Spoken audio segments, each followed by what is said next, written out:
coming to you raw and unscripted. Beaming across Ontario and beyond to places like Richmond Hill, the beaches, East Gwillimbury and Picton. This is the Real Hickson Real Estate Podcast. Whether you're listening on your commute or putting on your suit, whether it's your morning stroll or you're on patrol, you just finished prayer or dropped the kids at daycare, you're in the bar, your car, or listening with the bathroom door ajar, near or far, this is the Jess and Giro Show.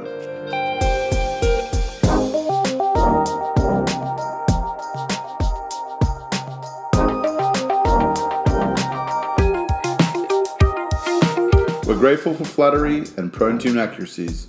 This is your guide to Toronto culture, people, events, news, but most importantly, real estate talk.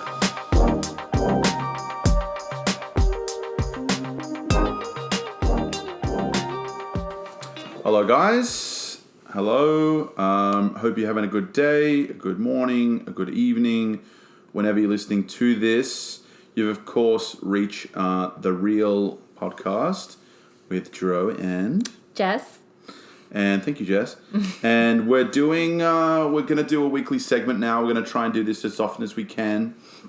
We will have special kind of updates, perhaps special podcasts that we'll do, but generally we're going to try and do this, once a week, maybe once every Monday.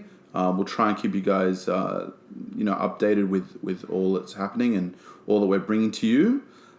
Today's episode, we're just going to talk about what's happening in the market, what we're doing perhaps, and what's happening around Toronto and the GTA. So Jess, tell us first what's going on today. Big news this morning. We all woke up with the news that Big news. What kind of big news is it, Jess? The Bank of Canada has announced that they're reducing the rates. Again? Yeah, it's a big one. Now, this is on the back of the American market dropping their rates. Yeah. This was scheduled. Yeah, but they followed suit. They followed suit. Big news. What does that mean, Jess? It's a good time to buy as a buyer. Good time to buy, that's right. I mean, historically, this is, maybe some of the lowest interest rates we've ever seen. Yeah. And we're also in a time in 2020 where, in terms of mortgages, it's so creative. You can reach out to a mortgage broker. And, of course, if you guys need any kind of mortgage advice, please don't take it all from us. We can... Don't take it off from us. Don't take it off from us. We can hook you up with a mortgage guy if you need.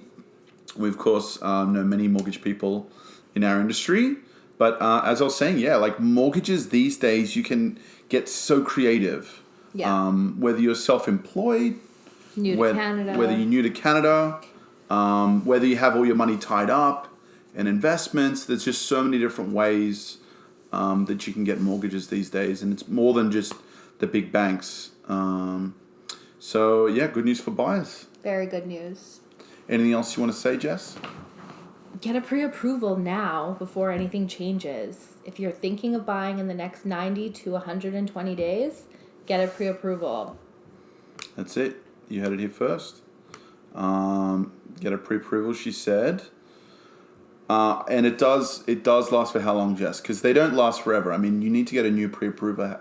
Yeah, you can lock in for 90 to 120 days depending on the bank and the stipulations. But okay, they can always keep extending it. Just start now. If you can get that rate, get it now. Okay, but we have to point out something. The pre-approval isn't everything, is it? No. It's a good start. It's a good start.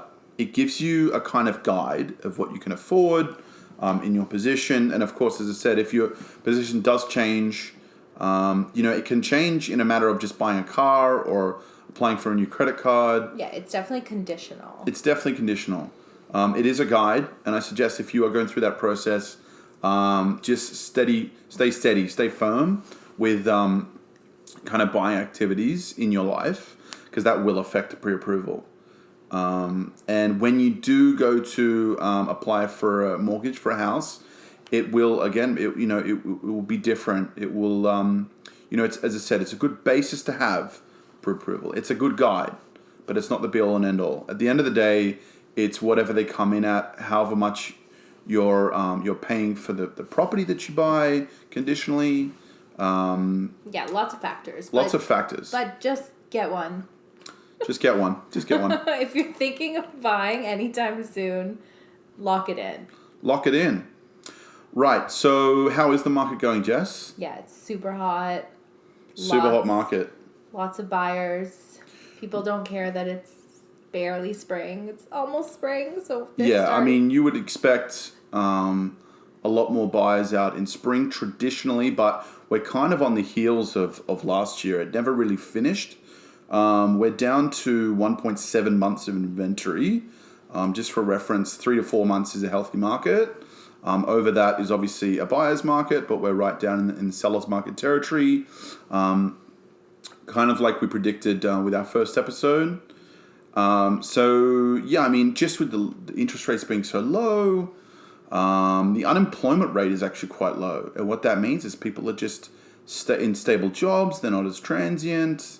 And people have, they have these savings perhaps.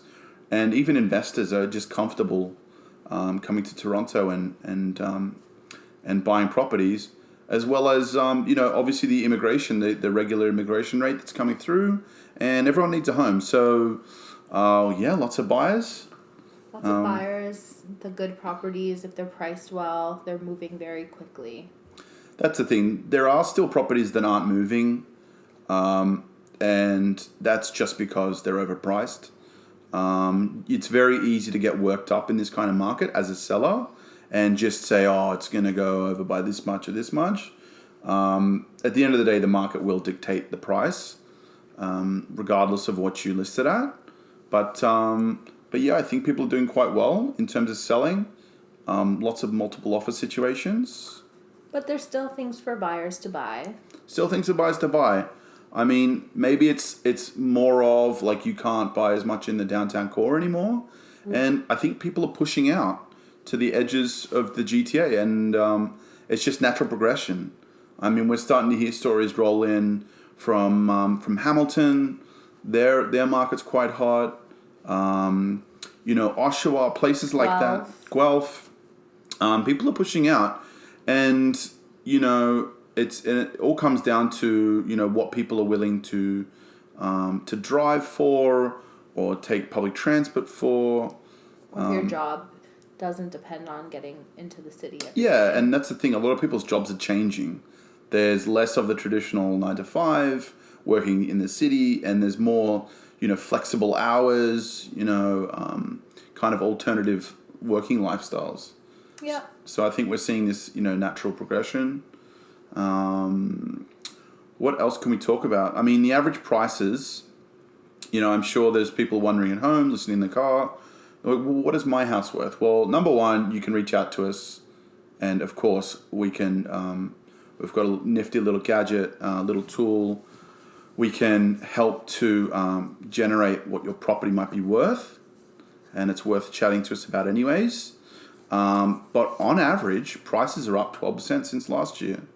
I think this is the natural progression anyways. I mean, the popularity of Toronto doesn't cease. And, with a lot of things going on around the world, Toronto's more and more one of the, few cities around the world that is looked to as not only safe and friendly, but also, there's enough job supply and all that kind of stuff. So I think that's keeping the prices going up. I mean, we've heard some bold predictions. Oh, yeah. Some bold predictions. People are saying, and this is not my opinion, that Toronto could become the next New York. They've been saying that for 5 years. They've been saying that for 5 years. I mean, look, the way that the last few years has been going, I mean, if you were to track that, maybe we'll get there. But, it's at the end of the day, it's it is what it is, and we will see. Just dust off your crystal balls, guys, and have a look into that. I guess the question is, I would say, Jess, is how many sellers are out there waiting for the spring market to list their property? Yeah, it's the same old story every year. I'm going to wait, but you know what? It's always better to be the first in when the buyers are out. That's the thing. I mean, I think we've talked previously about listing in Christmas. That's a really good time to do it. It's just, it's opposite thinking.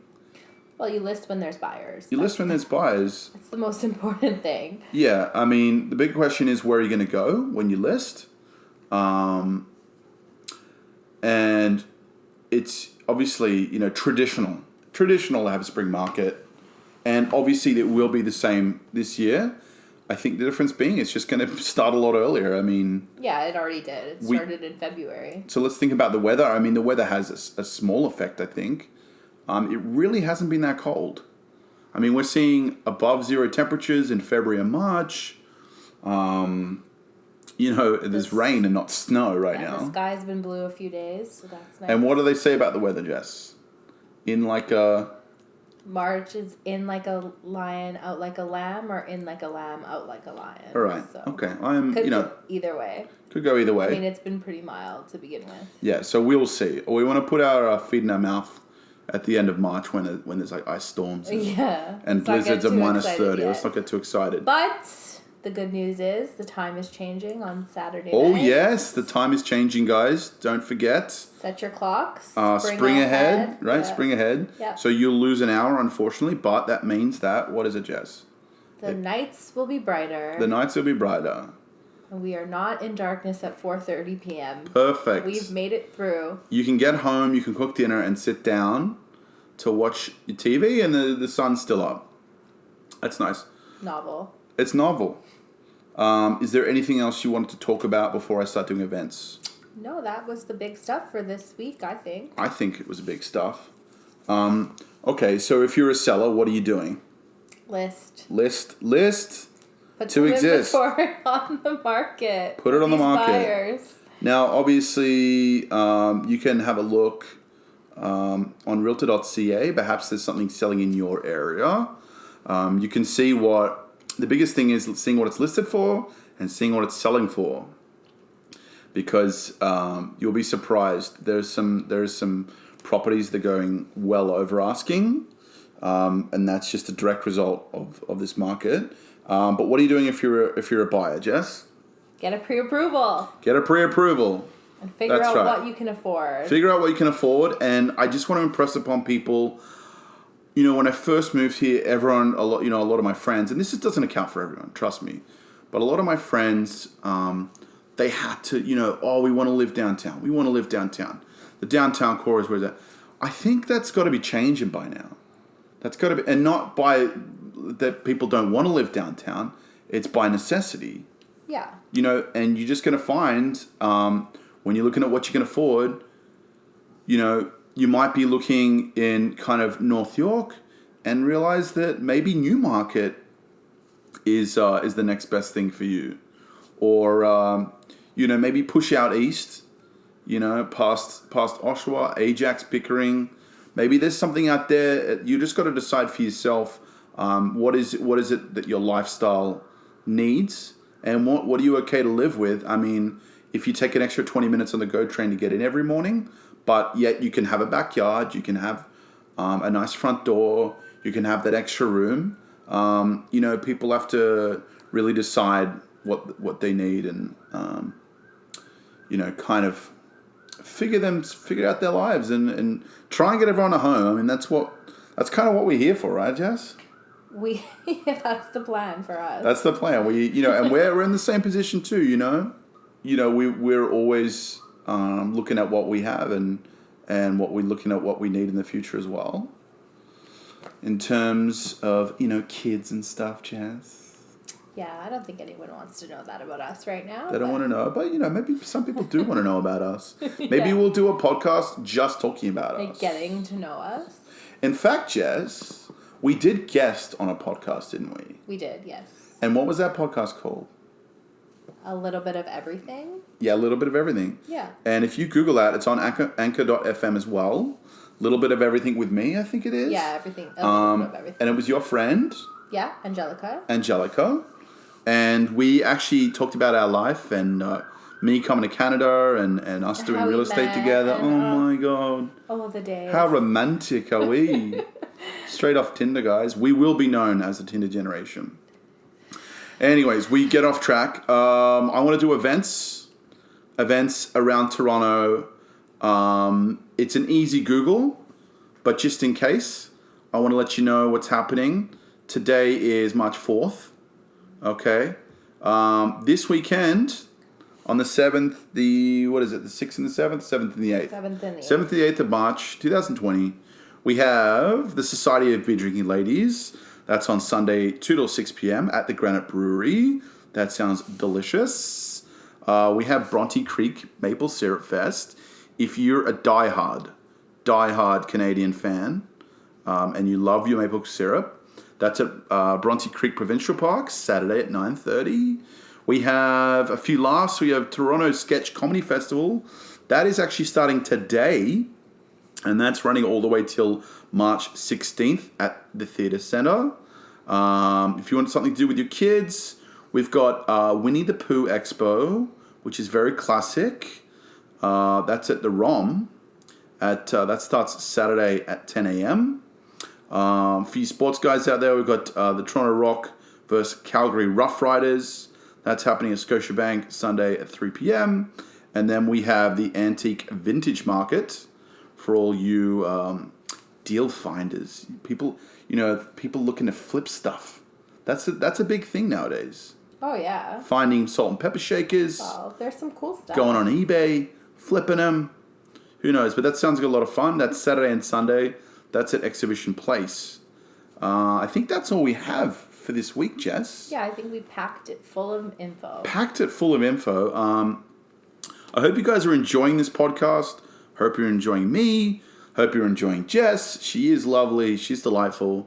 We're really trying at this podcasting. We're really enjoying it either way. And be sure to rate us on all the platforms. Anchor.fm will link to Spotify and Apple Podcasts and a whole bunch of different platforms, depending on which one you're listening to. But please share it. Please subscribe and rate. And we will see you guys next week. Thank you so much. Bye. Bye.